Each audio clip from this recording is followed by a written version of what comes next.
Hi. Hi, everyone. I'm Dana Balicki. I'm a transformational coach. I live out in Joshua Tree. Here, let me just show you where I live. There's the desert out there. It's a little chilly today. Otherwise, I might be broadcasting from outside where you could just enjoy the desert with me. But today will just be nice and cozy in here. So this is my first Facebook Live, so I'm feeling like a little nervous, like fidgeting with my hair and stuff. But anyway, I'm going to be here every week. That's the plan. At 11 a.m. Pacific time, and I'm going to dig in on various topics, right? So the work that I do in the world, I'm a transformational coach, which means you could call me a life coach, if that helps you, right? Sometimes I explain it to people like, well, it's sort of like a therapist, but my clients say that the work that I do and that we do together is like therapy on steroids. Right? Like we really dig in, we go deep rather quickly. It's sort of a deep dive emotional process. Anyway, so I'll tell you more over the weeks about the work that I do, but each week I'll pick a topic, and it's a topic that that I'm feeling into, that I'm getting from the work that I do with my one-on-one clients, that I'm just getting a sense of in my own life, that I'm hearing, that I'm seeing, out in the world, on Facebook, on social media, talking to my friends. And so this week, my first week, I decided to focus on clarity. And I really feel like clarity is, it's what we're all looking for right now, right? Trying to make sense of this sort of crazy world that we're in. And you know what? I don't even want to call it sort of crazy. It's pretty crazy. I mean, what is going on right now in the world is really destabilizing for a lot of people. I spent all of my 20s doing radical political organizing. And so that, all through the Bush years. So I've seen crazy, I've known crazy, and I can't really tell if this moment feels crazier. Maybe it does. I think more people now are sort of hip to what's happening, whereas during the Bush years, and the war in Iraq and the beginnings and through the war in Afghanistan, I was part of a movement that felt way fringier, right? It wasn't necessarily the popular belief that what we were, our foreign policy, what we were engaging with was a problem. So anyway, all that to say, this moment that we're in right now, there's more information being shared. I think the presidential campaign was really draining for a lot of people, really confusing for a lot of people. The election was certainly sort of cherry on top confusion.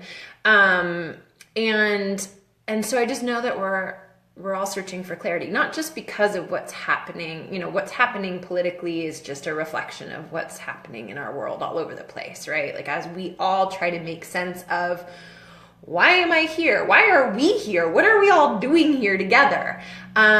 So that's not just these are not just politically charged conversations, right? These are very personal conversations about who am I, and what am I doing here, and how do I figure out how to bring more meaning and purpose into my life? How do I know if I'm doing the right thing? Or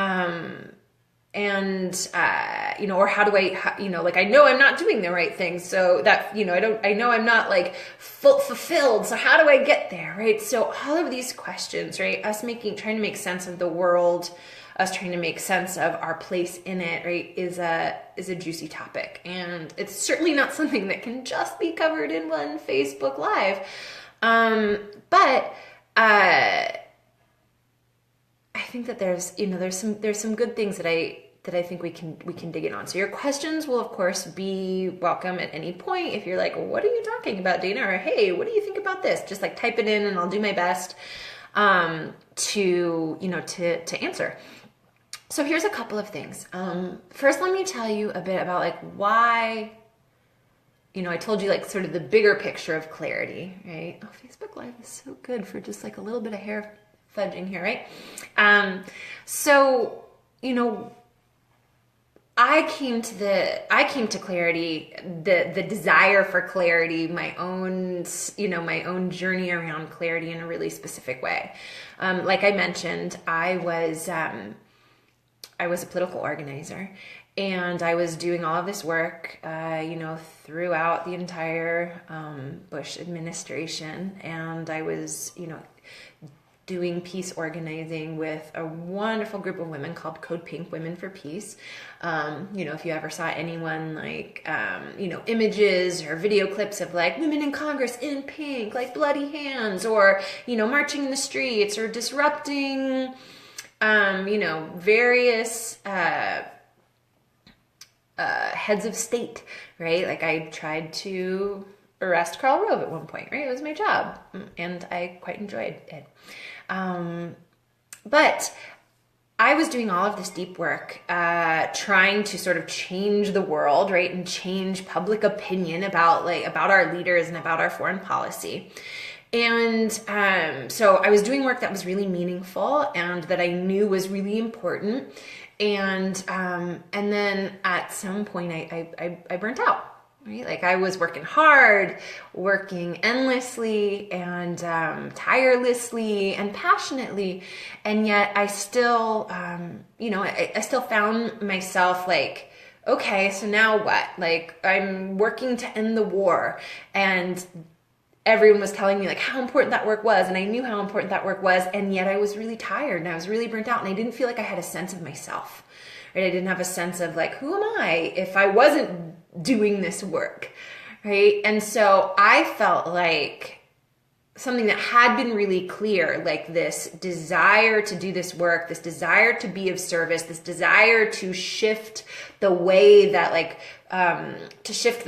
the public understood, what our foreign policy engagement was in Iraq. That to me like was like, even though that was clear, I wasn't clear about what I wanted to keep doing. Could I go another year of just like 50, 60 hours a week? Could I go another year of, just working endlessly? And I didn't think I could. Right. So I was at a place, this was like my late 20s. Of course, it was around my Saturn return, right? Which we'll talk more about at another time. And I needed clarity. I needed to understand, like, why was I doing this? Who would I be without this work? Who would I be? I had my boyfriend at the time, who is now my husband, right? We were young, living in New York. And I was like, well, who would I be if I wasn't in this relationship? And if I didn't have this work? And I realized no sense of self, right? Like I lost it somewhere along the way because I had been hustling and working so hard and working so fast. And, I was a multitasking queen, right? And so that was where I had, sort of lost myself, right? I had spun out and was only holding like the biggest picture of the world. And I wasn't really paying attention or tending to like this right here at all, right? Truth be told. So, so that began my search for clarity. And what I realized in my, in my search was that clarity doesn't just, it's not something you just like stumble upon, right? It's not something, it's not like a thing you just find like in the grass, or like someone just says something to you like, hey, Dana, you should do this. And you're like, oh my God, that's it, right? And just a side note, if that does happen to you, if you're feeling burnt out and someone does come to you and say, hey, how about this? You always got to be careful. Right? Because burnout is a really, you're never going to have clarity in burnout, right? Because you've hustled too hard, right? You've been moving too fast, right? You've been not tending to yourself. Sort of all the things that I just described where I was. And if that is the case, right, if you are in burnout and you are looking for clarity, which you are when you're in burnout, what you're gonna, what's gonna happen is that someone's gonna give you something, someone's gonna like provide an answer for you, and it's gonna feel like the answer because you've been wanting clarity, and basically because you're burnt out, anything is gonna sound better than the situation you're in, right? So you're gonna want it. You're gonna be like, yeah, I'll take it. That sounds great. Yes, that's clear. That's my clarity. And then you like go and you do this new thing, or you like shift projects, or whatever the whether it feels like a big or small change. If it wasn't directed by you, if you didn't say like, I want this thing, right, and then create it, right? If it was someone coming to you saying, hey, I think you might want this thing. How about this thing? And you were like, ooh, yeah. You just got to be careful with that, right? It's going to feel like the answer, and it's probably not, right? Not trying to like burst any bubbles here if you're in that current situation, but it's probably not, because that's someone else's clarity, right? That's someone else's vision. And so part of clarity is a shift into vision, and I'm going to get to that in a second, but this is just sort of my little tangential caveat, that if you are burnt out, you really do want to be attentive, and you're going to want to listen to the rest of this, rest of what I have to say, perhaps, to sort of help you move through that, right? To help you like move through the burnout, start to slow down, start to create the conditions for clarity, right? We'll talk about that today, so that you can actually make a decision for yourself rather than someone just making the decision for you, because ultimately you're going to end up back in the same cycle, right? You'll end up back in burnout or some version thereof if you just follow that path, if you follow the path of like taking someone else's vision and trying to like put it into action in your own life from a place of burnout. And if you're not doing the healing, the slowing down, and all the things that are necessary to create your clarity and your vision, you're going to end up back in the same place. It might be a couple months, it might be a couple of years, but you're going to end up back in the same place, which I know you don't want, right? Because we want to like grow and ultimately we want to like move through painful patterns. We don't want to just keep repeating them, right? We want to break them and create new patterns. So yeah. So let me, I wrote a post this week. It's up on my blog, which is danabalicki.com/blog. And it's a post on clarity, and it's, I think it's like the second one down right now. And there's a couple, there's, you can read that too. There's a couple of like, strategies, and I'll touch on some of them in a few minutes. But there's three sort of like, there's like a three-parter, like this is how I'm sort of understanding clarity, like right now, given like what I've gone through, what I sort of explained about my trajectory, how I've arrived here, like living in the desert, in a really wonderful relationship, by the way, my husband also searching for clarity. He's on a 10-day silent retreat, right? We're all looking for it.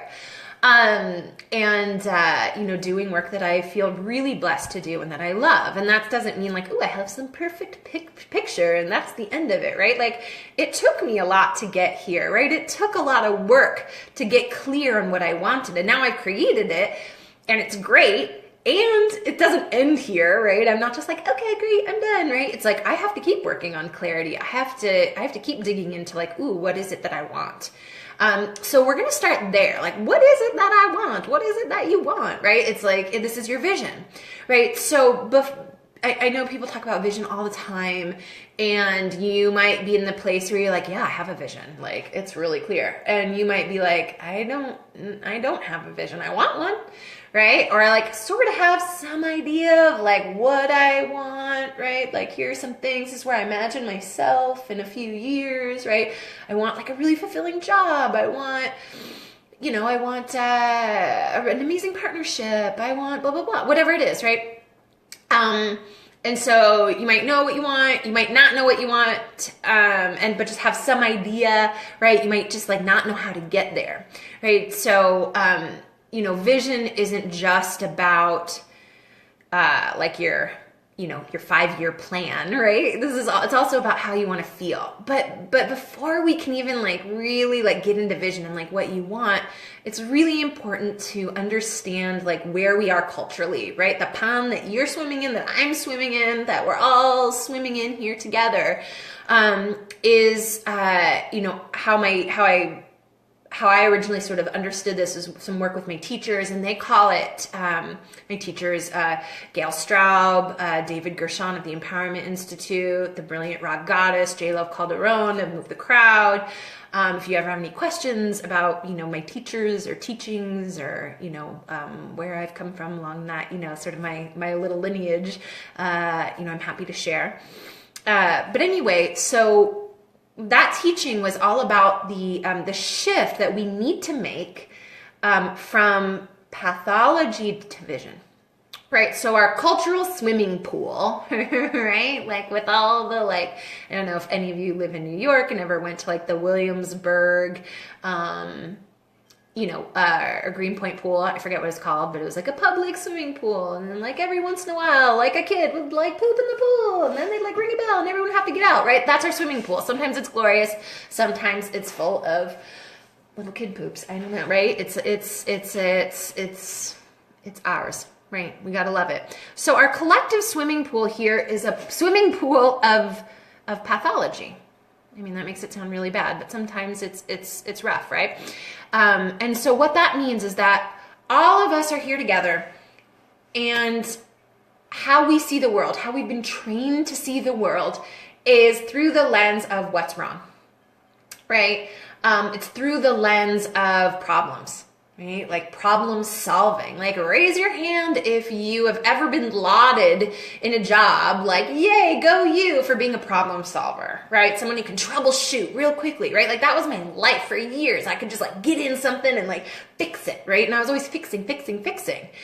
And what that does, right, culturally for all of us, this framework of problem, right? And this is like a patriarchal, colonized, shitty view of the world, right? That we're all a part of, right? A teacher of mine says, you can't swim in the pond and not get wet. So we're all in this together. We're all in this cultural framework. We've all been enculturated to like see everything as a problem, something that needs to be fixed, right? So when we're in that space, right, which is most of the time, everything's a problem, right? So it's like my love is a problem, my body's a problem, right? My relationships are a problem, my job, it's the problem, right? There's problems.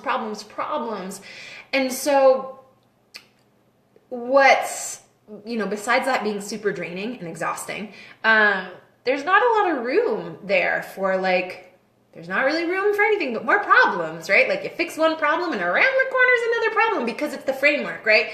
It's like if all you have is a hammer, everything looks like a nail. Like that's the vibe. and that's the paradigm that we're all like working in together, right? So that's why, like marketing as it is today, it's like everything's about like fixing a problem. I mean, I think things are starting to shift because I believe that our consciousness as a collective, like humanity is, raising, right? And so, so we're starting to look at things a little bit differently, but for the most part, we're still in like a lot of like problem solving, fix it paradigm, right? Or what we might call the paradigm of pathology, right? Of things being wrong all the time, wrong, right? Which then we internalize, and it's like, besides always looking for the problem, we have that like internal push pull of like, oh, am I doing it wrong? Like, is this right? Is this wrong? Is this right? Is this choice right? Is this choice wrong? Which then makes like, the whole conversation around vision get a little complicated, right? So anyway, the opportunity is to shift from this pathology to vision, right? So this framework of things are a problem, everything's a problem, zoomed in, right? There's no, when we're zooming in that small, there's no room for vision. You can't zoom out, right? Because you've got to like look at the problem and this and like little, what's that thing? Whack-a-mole? Yeah, like that. You're just waiting for the little thing to pop up and bop it, right? So that that the shift is to shift to a framework of vision, right? And it happens over time. It doesn't just like, I'm not just going to say it and you're going to be like, whoa, I'm in the framework of vision now. Like, no more of my problem solving. But it helps to be aware of it. It helps to start to notice like, oh, right, I'm working in this, I'm living in this, this paradigm where there's a lot of problem solving in my job, right? And of course, if it's problem solving in your job, you're going to bring it home, right? You're going to internalize it and bring it into your body, problem with your body, your money, whatever it is. And you're going to try to change it by doing things differently. Like, oh, I feel this way about my body. And so I'm going to eat more smoothies and less whatever, right? Like, or I'm going to go to the gym more. And, what we do is we try to do our way out of it. And so that's not always like, that's action oriented, and action is good, but your action has to come from it has to come from your beliefs. It has to come from a deeper place, right? You can't just like change your life just by changing a couple of things that you do, right? Sorry to tell you, it's not going to be terribly sustainable. It might change you for a little bit, but it's not going to change, shift for the long haul.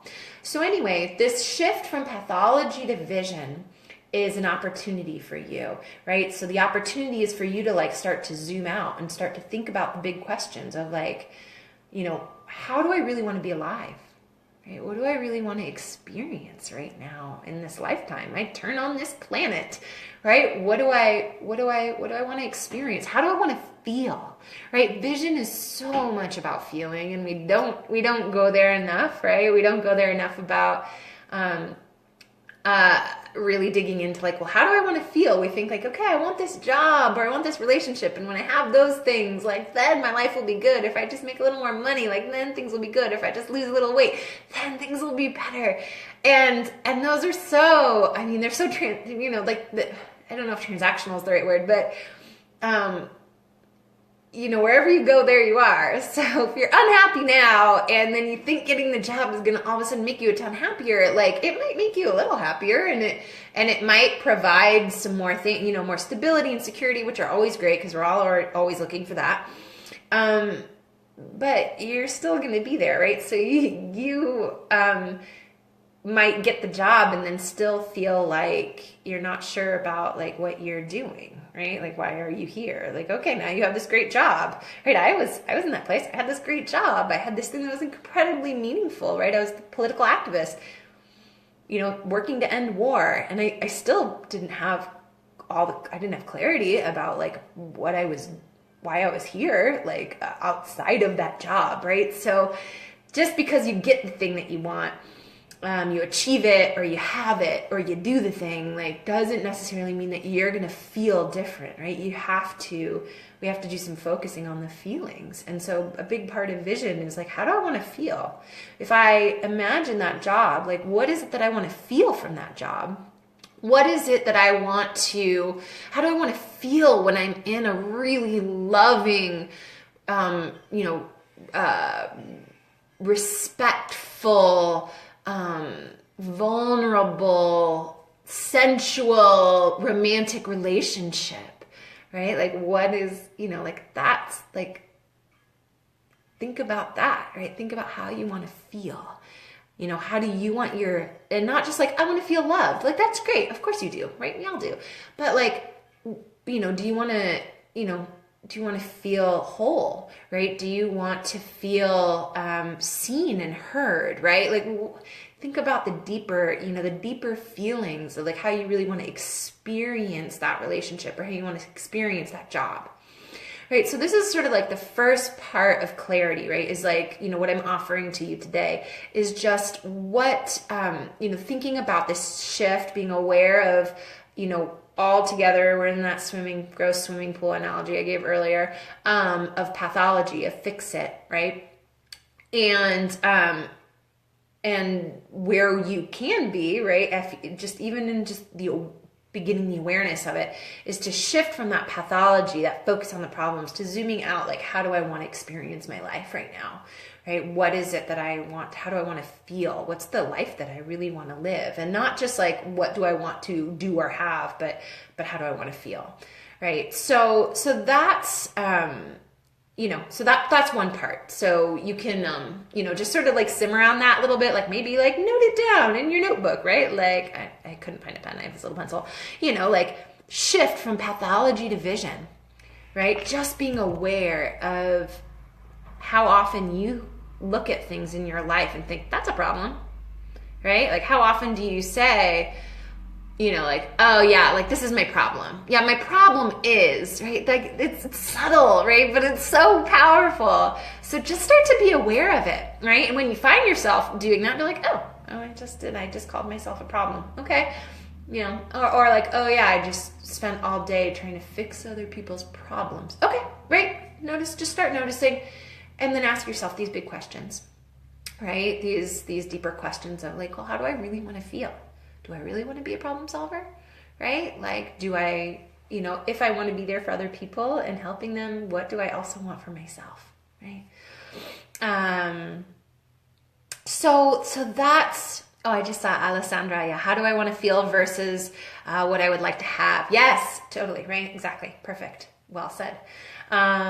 So that's it, right? That's the first shift. Right, so just simmer on that one for a bit, and of course, like over the next like many weeks, months, whatever, we'll keep working on this, right? But just plant that seed right now. Shift from pathology to vision. Shift from pathology to vision. So the next part is really, what I said earlier about like, you don't just like stumble upon clarity, right? It's not just something that someone like hands to you and you're like, great, I got it now, right? Like I was so unclear, now I'm so clear. You have to create it, right? You have to cultivate it, right? So I use I wrote this thing in my blog, and it reminded me of, when I was like in 5th grade or 4th grade or something, and I was in my science class, Mrs. Robinson, and she would have us, do all these little experiments. And I remember she had us like do this little box, and we had to like grow mold, right? But we had to make the little box, and we like, it was like dark, and we like sort of made it a little moist inside. And then we were like cultivating the mold. And then, after a couple of days or whatever, I don't remember exactly, we all like took our little boxes and we looked and like, oh, what did you make? What's your mold look like? Right? And everyone's was sort of a little bit of a different size, but it was there. The mold. So anyway, we cultivated that, right? We like made the conditions for it to grow, right? And so like, I don't know why I'm being so gross today, mold and dirty swimming pools, but whatever. That's the same thing that we have to do for clarity, right? So we have to create it. We have to cultivate the conditions for it. And how we do that, right? So, I'll talk about that in a minute, but I want you to get that. Right? Because it's not a small thing, right? Clarity is yours to create, right? Like you have the power to make the clarity that you want to have. And so that's the good news. Yay, good news, right? Like everybody loves a little bit of good news. So yeah, your own creatorship, good news. Like you always have it. Of course, there's issues of like, do I believe in my own power? Like, there's all the things that come up, but whether you believe in yourself or not, or love yourself or not, which we will definitely get into over the weeks, you are still creating all the time. So you might be creating from a place of like, I don't love myself. I don't believe that I deserve all these nice things. And then you're telling yourself, but I want all these nice things. And then you're like, why can't I get these nice things? Right? See the tension? See how that's like not going to quite work? So part of manifestation, and again, I may talk about this more next week. In fact, I think I will. Note to self, right? Manifestation next week. But part of manifestation, a big part of manifestation is self-love, right? So it's like what to do once you have the clarity. Yeah, we'll talk about it next week.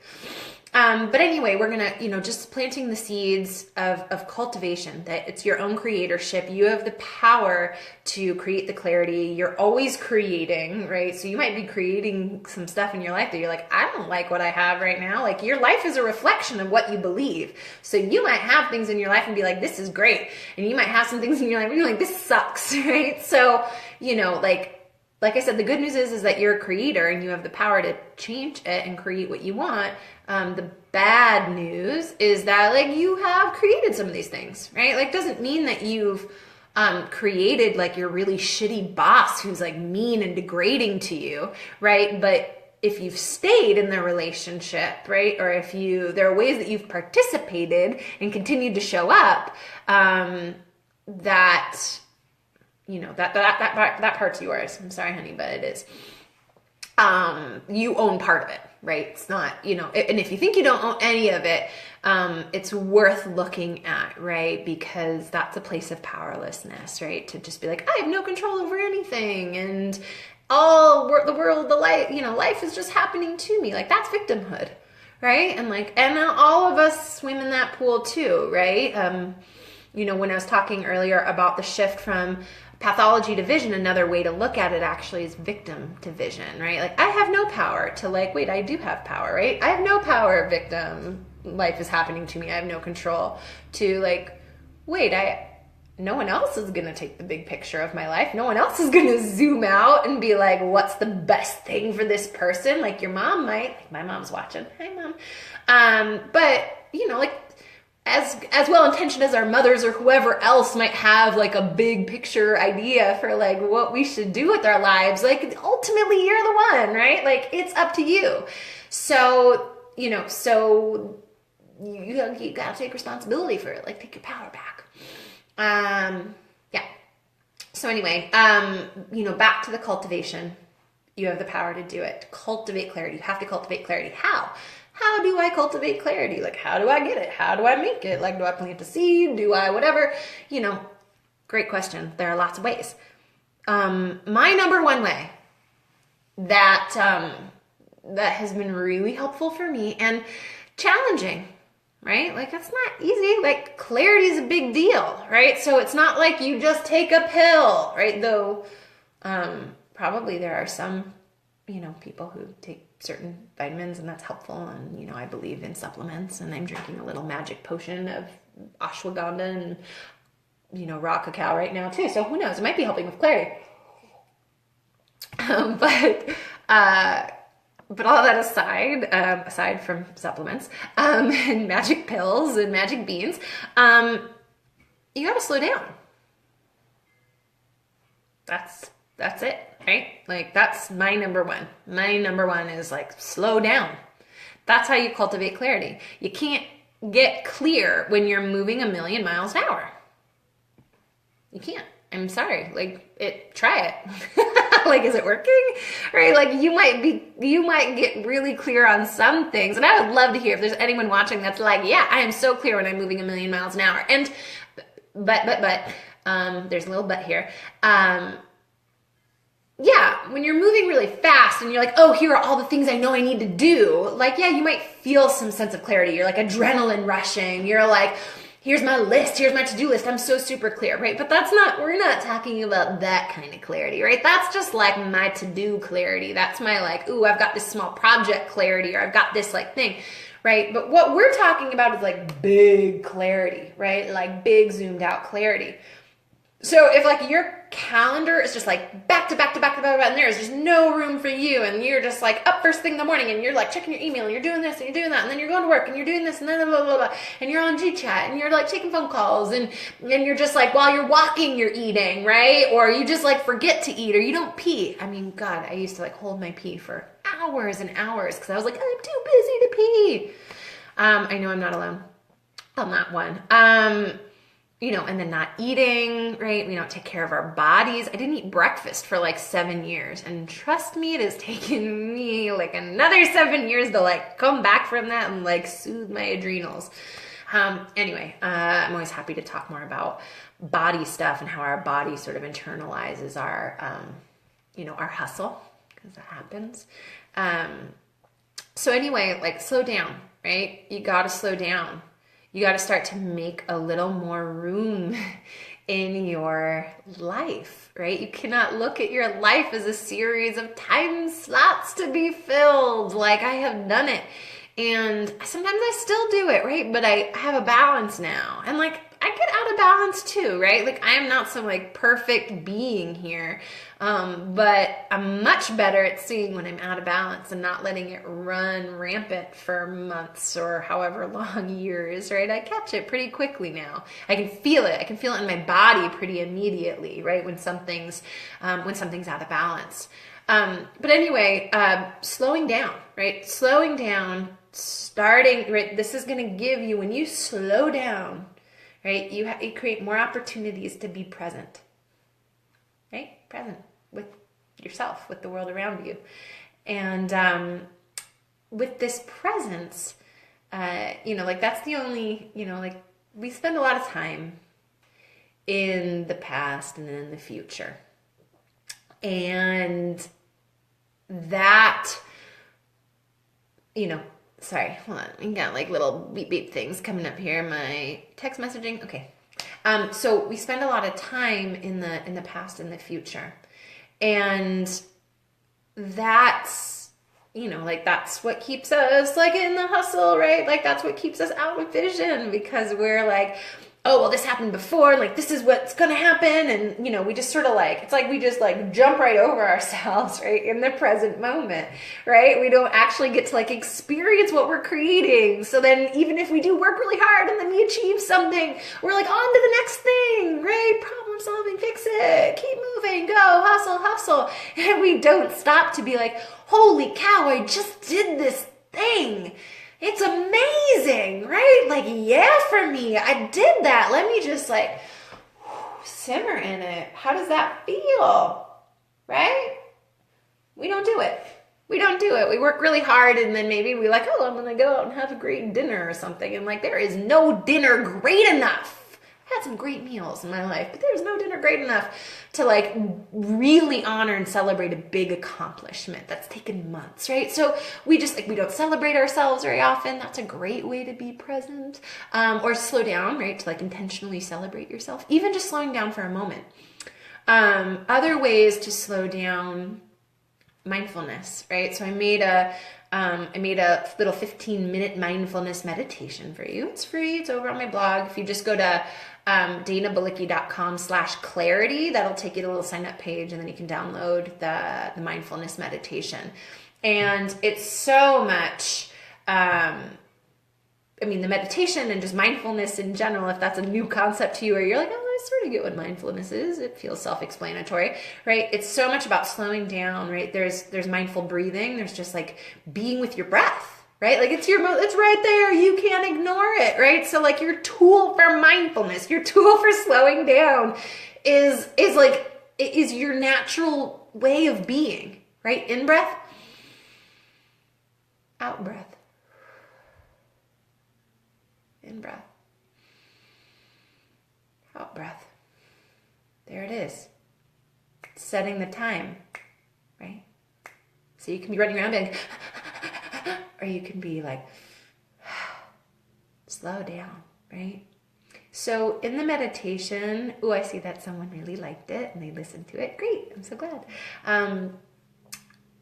There's a lot about, using the breath, and then also like just mindfulness in the body. Like, what is your body? What are you aware of in your body?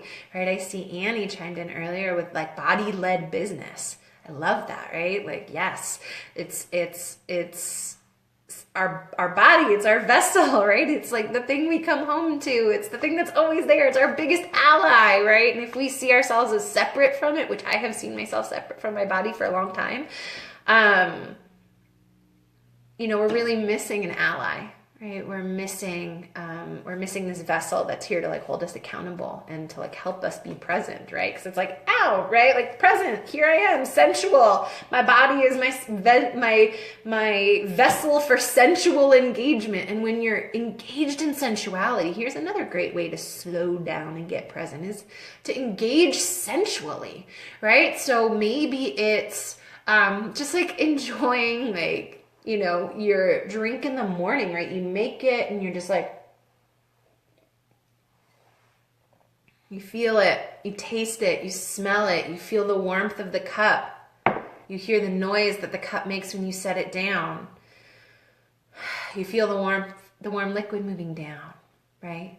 All of these are ways to get present, right? Because when I'm focusing on my drink, if I'm really focusing, right, on this sensual, this little mini micro sensual engagement, right? I'm present. I'm not feeling the warmth, drinking it, smelling it, tasting it, holding it, and then also thinking about my grocery list or like the million things I have to do for my business. Because if I am, I'm not really enjoying the thing, right? So then if I'm like, oh, okay, wait, I didn't really like taste that, or I forgot, I just took 10 sips and I didn't even think about it. I was thinking about something else, right? You're like, oh, I have an opportunity here just in this little warm mug. Actually, mine's sort of cold, but pretending it's warm, right? Like the opportunity is here for me to just slow down, to just get a little sensual, right? Even like, I love the way books smell. I'm sure I'm not the only like weirdo like that, right? Like everyone, I mean, I think maybe everyone sort of loves the way books smell. It's like, you know, even if you're like working in a, you know, reading a book and, you know, reading a book is a great way to slow down, but sometimes it's just like, right? Or it's just like I'm writing with my pencil and that makes a certain noise. I mean, I know these are all weird little things, but like, you know, or I like the way that, you know, like my table, I just got a new desk in my office. I'll show it to you sometime. You know, and it smells good. It smells like, you know, it's birch plywood, and it's just like, it smells good. And sometimes I just put my hands on it and I just like sort of touch it and I just take a moment and I just smell, right? These are all little ways. It's infinite. There are a million ways, right? To just slow down and be present. So sensual engagement, right? Just like if you're walking down the street and you see a tree, right? And you just, even for a moment, you just look at it and you just appreciate, like, I appreciate that tree. Right? I appreciate, like, I'm noticing the green leaves on it, or I'm noticing that there are no leaves on it, and like the way that the sticks bend or whatever. It's like, that's it, right? Like, it's, you just have to set the intention to like slow down, right? You can find ways sensually engage, right? Like eating a delicious meal, of course, maybe eating a really spicy meal, or putting lotion on your face in the morning, right? I live out in the desert. I have like 4 lotions and oils I have to put on my face just so I like sort of stay moist, right? So like I try to like put it on, and like I just got a new eye cream and I just sort of like do it, right? And I feel it and I take a moment with it. When I'm putting lotion on my hands, I just sort of look at my hands, like just slow down, right? Because slowing down is going to help you tremendously and being able to cultivate the conditions for clarity. Because when you are moving slower, right, when you are less busy bee, right, you're creating more space, right? And so when you create more space, at first it might feel uncomfortable, right? Sometimes where you're just like, oh, I should be doing something, right? Like I know that feeling, right? So instead of, you know, just notice that it's going to feel a little uncomfortable to slow down, right? And it's not like you have to put all the stops on right now. It's not like you have to put on all the brakes, right? Where you're like, I'm going to mindfully breathe for an hour a day, and I'm going to mindfully eat and drink everything and mindfully touch everything, right? Like, and I'm going to clear my calendar. Like, that's not going to happen, right? I actually sort of like that idea. It's sort of amazing, but it's not going to happen like that. It doesn't happen like that for anyone, right? We find our way. We have to cultivate it, right? We got to grow the mold in that little box, right? You've got to cultivate the conditions for clarity. You can take mindfulness, slowing down, right? You just take it a step at a time, right? Like I just recommended to a client, yesterday, right? To like find a moment in her day where she can commit to mindfulness, where she can commit to just like being super present, moving slowly, right? So she chose, there's a hallway that she walks through right before she gets into work, right? So once she enters the hallway, right, she's like in mindfulness mode. And she's, her plan is to like, because she gets a little anxious when she walks in that hallway, is to just like mindful breathing, to like move a little more slowly, right? And if the like fear comes up where it's like, oh, people are looking at me because maybe I'm walking sort of slow and that seems weird, we came up with, fuck them, right? Do you. Get your mindfulness. No one's going to give it to you. Get your slow down. No one's going to give it to you. Get your clarity. No one is really going to give it to you, right? You have the power.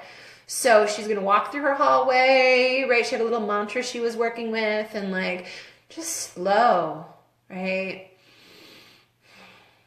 And that was her time, right? So see if there's a time in your day, something you do every day, right? Even if it's like, I know Wayne Dyer talks about how he wanted to cultivate, or maybe Wayne Dyer was talking about how Oprah wanted to cultivate, I don't remember, but someone, Wayne or Oprah, wanted to cultivate more gratitude in their lives. And so they picked, there's a term for this when you associate an action and embed it in a bodily movement that you do, a physical movement you do every day. And I can't think of what that's called right now, but that's the basic concept. So every day they have to when they get out of bed, you have to put your feet on the ground, right? You can't just float to the bathroom or wherever you're going.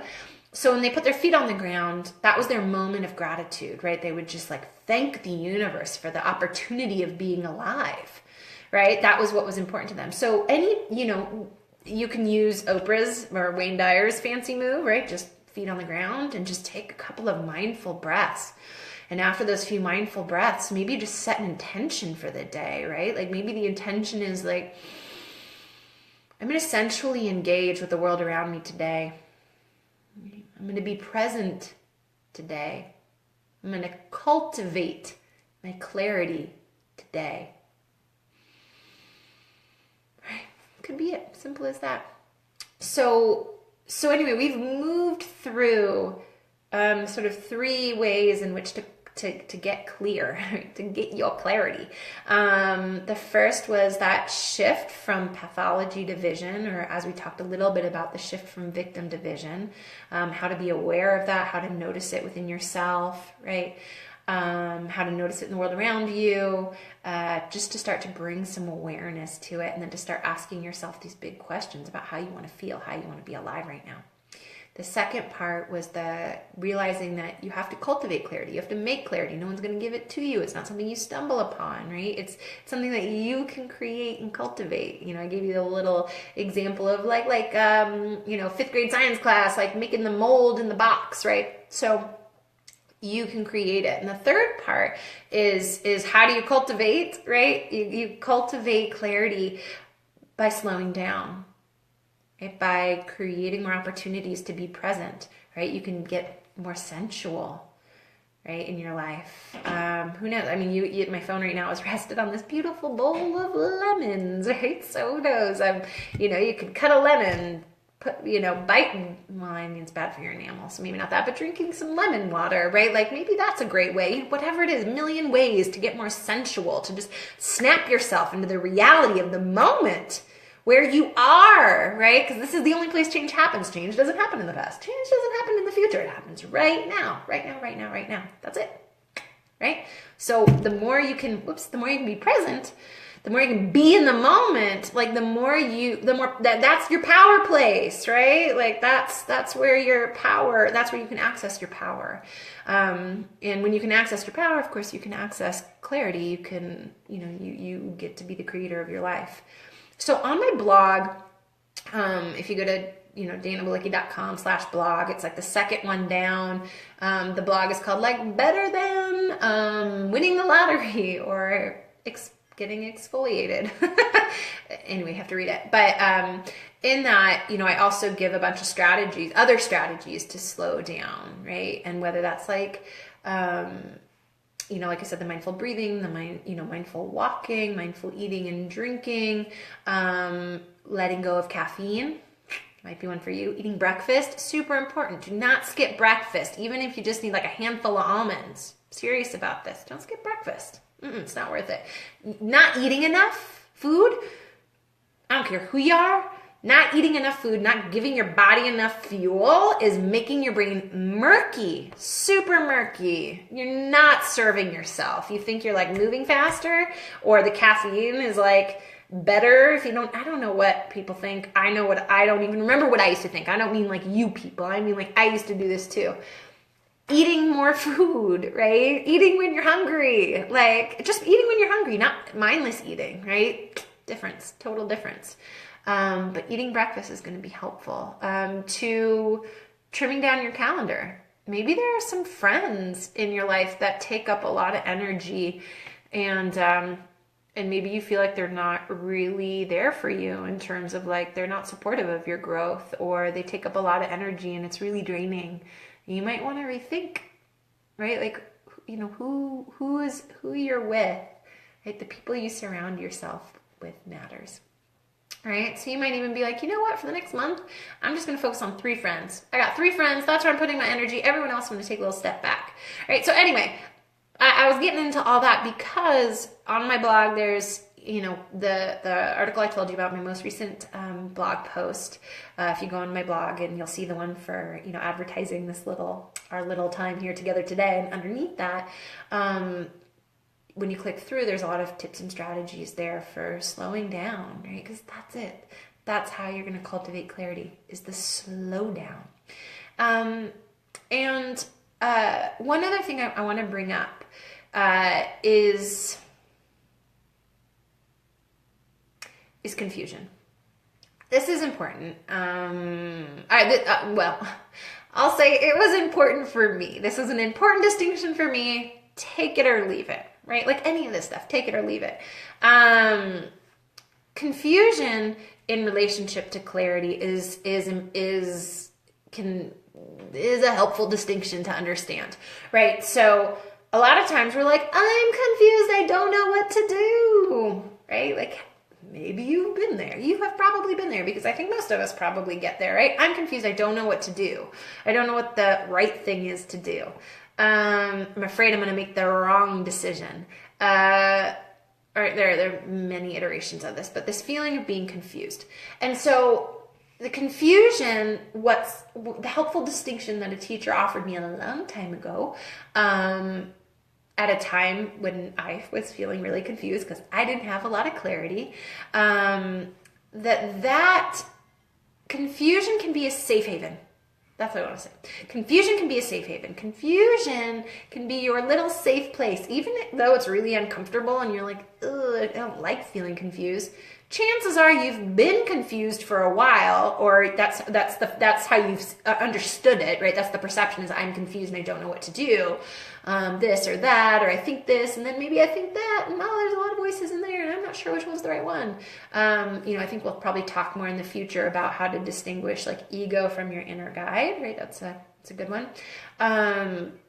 How to make sense of the voices that are happening in there. But in general, to understand that confusion is a safe haven from having to make a difficult decision, right? Like probably in there, if you're really confused and you're like, oh, I've been confused for a while about this thing, right? Relationship, job, just movement in your life. Chances are you have a sense of what you need and want to do, right? Like, check in with yourself right now if you feel confused. Chances are that you have a sense that you have a big decision to make, and it feels really scary. And it is, right? It is scary because it's big. Because there may be consequences attached to it. You may be like, well, if I make this decision, then I don't know what's going to happen with this thing over here, this relationship or that. Or what if I move and do this and then I don't want this other thing over here, and that's a big part of my life. And there's a million reasons why we get scared to make big decisions. Or like, I just don't know if I'll have the money, or what if I don't have the money, or what if I just don't even know if that's going to work, or whatever it is, right? Like, you have a big decision to make. And instead of making the big decision, it's easier to stay in confusion. It's easier to be like, oh, in the murkiness of like, I don't know, what if this, what if that? I just won't make a decision. I just won't make the decision right now, right? I'm just confused. I'm not sure what the right thing is, so I'm just not going to make it, right? So it's your little safe place, right? I keep making this. It's like your little pod that you get to go to, right? So in order to, I see someone chiming in, right? Yes, like clarity requires a leap of faith, right? Clarity is challenging. Yeah, it is, right? It takes courage. I like woke up in the middle of the night and I texted myself. I was like, clarity takes courage and willingness. I forgot about that. I just remembered. It does, right? Like I said, it's not something you just stumble upon and go like, oh, this is great clarity. Graham, put it in my pocket. Now I'm clear. It's like you gotta work for it. You gotta cultivate it. You gotta like take a big vision, a big view of your life. Like that requires willingness to like look at your life differently, right? And to like understand the like, to sort of like swim upstream a little bit, to like work your way out of the problem solving and into a place of vision, right? Like that can be challenging. That can be scary. All of it's an opportunity. Every challenge is an opportunity. Yeah. And it doesn't mean it's all easy, but it doesn't have to be hard, right? If you think it's going to be hard, it is going to be hard. I promise you, it's going to be hard. But if you can, I call them my little lesson minions, right? You've ever seen Minions, the cartoon? My little nieces, they're like, minions, right? They love them. But, that's what I imagine sometimes. And I know my husband has found it exhausting, but now he's sort of on the, like, everything's a lesson team. I get exhausted too. Like, sometimes I'm like, oh my God, I don't want this lesson right now. Give me a break, right? Like, just stop it with the lessons. I just need to relax. So anyway, like it happens to all of us. We could sort of turn the volume down a little bit here and there, but the opportunity to notice where you're in confusion, to recognize that it might just be a safe haven. It might just be a little safe place you've created for yourself because you're too scared to make the big decision. You're too scared to even look at the thing. If you can just start to pivot and start to look at the thing, right? Because a lot of times our fear is a lot bigger and scarier when we're resisting it, because we think we're like disconnecting from it when we're resisting it, but what we're doing is creating this really intense, strong energetic cord to it, right? We're just like actually giving it a ton of energy, but it's like sort of a negative energetic connection, right? So we're giving it a ton of energy, and that's really not what we want to do, right? We're trying to resist it. But resistance is, what you resist persists. I'm sure you've heard that. If not, you're welcome. I didn't make it up. But if you can start to just shift a little bit and start to recognize and be like, I am confused because I have a big decision to make. Right? And I don't understand maybe you don't understand the whole decision completely, but you're like, I want things to be different in my life. Right? And like, things are okay right now. They're not great, but they're good. They feel good enough. And so why am I going to rock the boat? Right? That might come up. That's going to bring up issues of safety and trust, which are big. But if you can just start to pivot and look and be like, I want things to be different. How do I want to feel? Right? Because if you're turning towards that thing that's scary, you also want to think about how you really want to feel. And when you think about how you really want to feel, you don't just want to be like, I want to be less scared. Right? Like you want to think about what's the opposite of that, right? Like what's the positive thing? Like I want to feel empowered. I want to feel strong. I want to feel strong in my body. I want to feel strong in my mind. I want to feel at peace. Right? And if you just start to think about that and start to hold that like in you, right? In your fields, you might be able to start to shift and look and pivot and start to look at the fear of making that big decision. And it might be a little bit less scary, right? You might start to slowly you probably will. You will start to slowly like suck the air out of that thing being so scary. And then you keep practicing it, and you keep practicing the slowdown, you keep working on the clarity, right? Because you have to have a compelling vision in order to overcome a fear, right? You can't just, it's like that's going to be the thing that compels you to move through, because the vision will be so compelling, right? That's why you're creating clarity, so that you can have a strong vision to, move through it, to like create such a compelling vision with your clarity that you've cultivated, that fear is not as big and scary, right? It feels big and scary because you're refusing to look at it, right? You don't have clarity around it, and that can feel scary and murky. But you get more clarity, you can look at the big thing, and all of a sudden the big thing is sort of small or smaller, and you're like, okay, like that's going to be big for me. I'm going to have to take a courageous leap of faith or just courageous steps. but you'll be able to move through it. But your vision is going to guide you, right? So it's like I hope I'm explaining that well. If anyone needs any clarification, you can just sort of tap in there and tell me. But hopefully that was sort of clear about how those things work together. Like you're cultivating the conditions for clarity in order to create your vision, right? Like grow your vision so that you can like look at your life as like, how do you really want to live, instead of the sort of fix it problem, orientation where it's like, oh, I'm too scared. I don't know. I'm confused.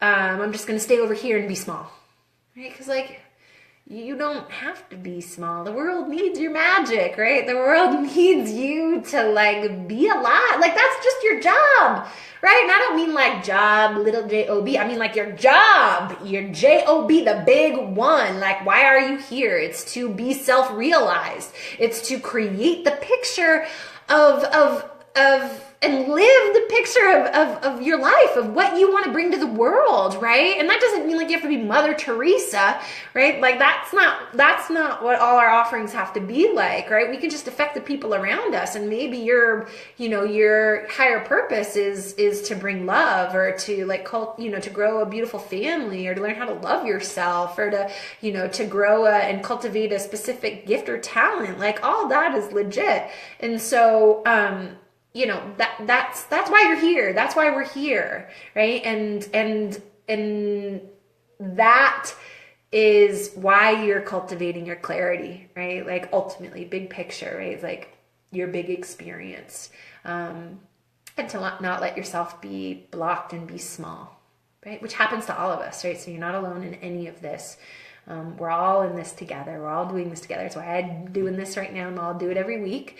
I've talked for so much longer than I thought I would.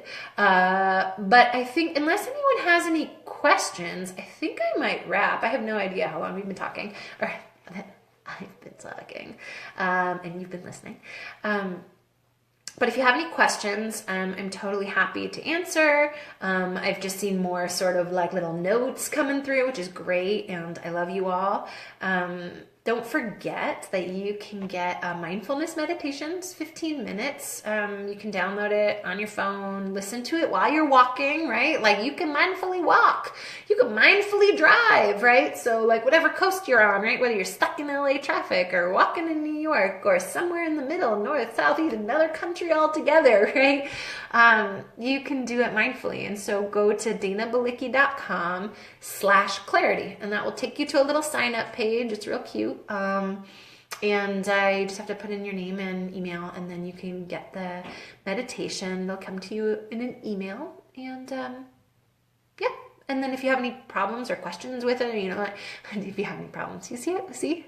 We're all swimming in it. We're all in the swimming pool. I just meant if you have any issues with, with the recording, because it is Mercury retrograde, you could always just, hit me up on Facebook or email me, dana@danabalicki.com. And, if there are any issues, I'll help you with that. Yeah. So that's it. I think maybe I'll stop there today. Right? We dug in on clarity. We, hopefully I gave you some helpful, helpful framework, helpful framing, as well as some little go-to strategies that you can try out. And, it's not meant to be more things to do, right? It's not like, oh, I'm going to be more mindful today. Like, let me put that into my calendar. I mean, unless that's helpful in the beginning, right? That might be. But know that this is a process, right? We're all in this revealing together. We're all in our becoming together. The more that you slow down and, get clear, like you also get to be an inspiration for others. Like you never know who you're going to inspire or touch or teach. That's the gift of being alive, right? So I hope you found this helpful. And if you have any questions that come up later, you can always hit me up on Facebook and I will answer them. You can, go to my website. I just put up a bunch of new blogs. I just launched my blog. I was having all sorts of like Mercury retrograde problems with it. But it's up, and there's another free meditation on my website as well, which you'll see on the homepage. That's called Slow the F Down, right? Also really helpful. So either one of those is going to be helpful if you're looking for more clarity. Okay, beloveds, thank you. I will see you next week, Friday, 11 a.m.